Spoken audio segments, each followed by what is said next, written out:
Okay, to this now. As COVID numbers continue to rise in Ohio, Governor Mike DeWine is calling on local leaders to create a COVID defense team in each county. He made that announcement yesterday as the state hit a new record high number of cases reported in one 24-hour period. Reporter Marielle Carbone has details on what these teams will look like and how they're intended to help.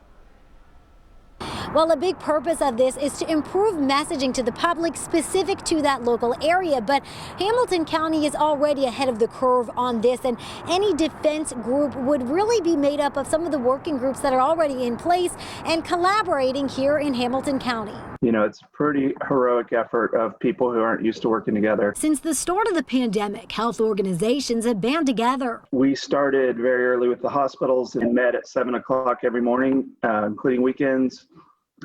Early on. There's the Hospital Steering Committee, the Health Commissioners Committee, the Congregate Living Committee. In total, Craig Bramer, CEO of the Health Collaborative, says about 300 people are involved. That's just within the health sector. So this announcement I'm today calling on the leaders of by Governor Mike DeWine to create a countywide COVID defense team to assess and understand their situation, to inventory their assets in the community. Isn't too different than what's already in place. In all humility, I think that our part of the state is outperforming most, if not all, in terms of its coordination already. Bramer points to the business sector's Restart Task Force, as well as coordinated public health campaigns. City and county leaders have also held regular press conferences, bringing in health officials and other community partners. So we just want to make sure that we kind of retrofit to meet the governor's expectations. He expects any changes to be smaller modifications to existing partnerships. As far as changes to actual messaging to Hamilton County residents, So I don't think the problem is information. I think the problem is motivation. And so messaging around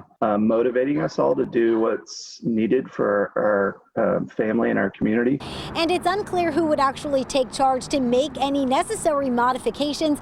Leadership for both the city and county were both unavailable for an interview this afternoon. Reporting in Mount Adams, Marielle Carbone, WCPO 9 News.